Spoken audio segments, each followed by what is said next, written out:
So, our nation was composed of immigrants, and it became a great nation with their work, their determination.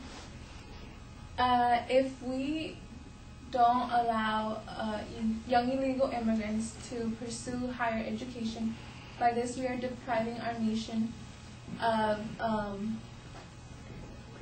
an educated generation, which will help save the U.S. economy. The DREAM Act will help about 1.8 million young illegal immigrants. The DREAM Act will allow them to pursue higher education, as well as a clear pathway to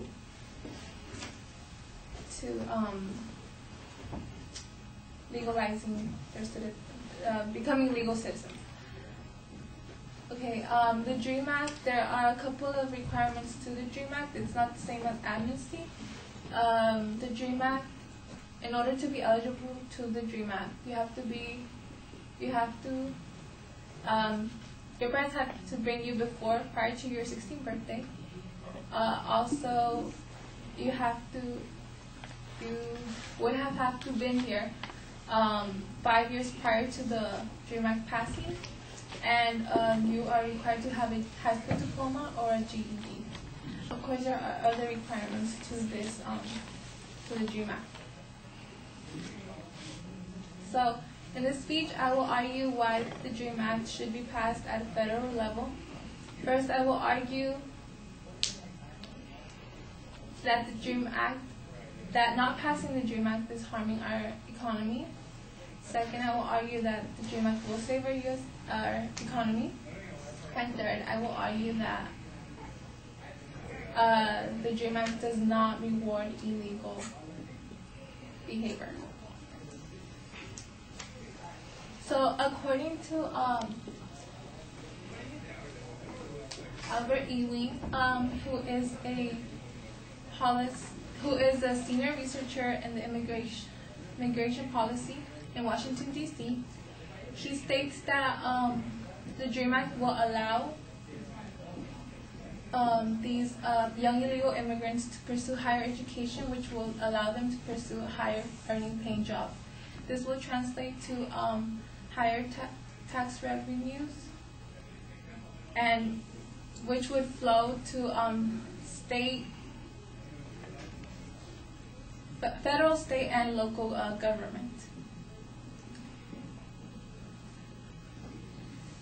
However, if the DREAM Act is not passed, then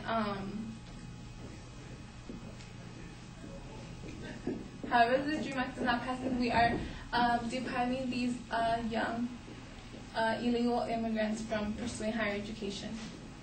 According to the College Board, if a college graduate earns up to 60% more than a high school graduate does. Like I said, this would translate to higher tax revenues for government, local, state, and federal. So,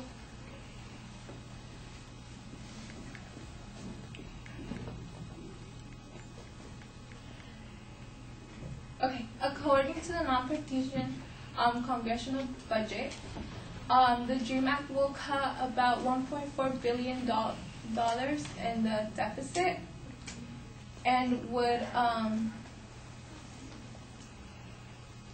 increase government revenue by $2.3 billion. Likewise, according to a UCLA study,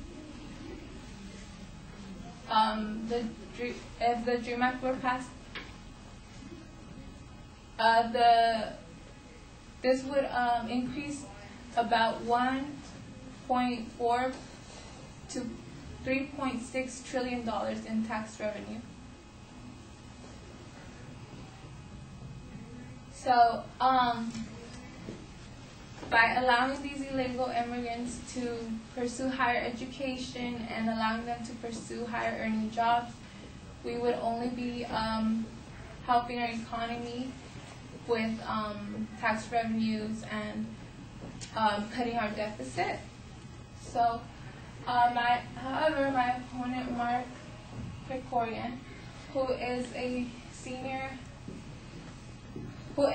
nationally expert for the immigration studies, he is against the DREAM Act because he believes that the DREAM Act is rewarding illegal behavior.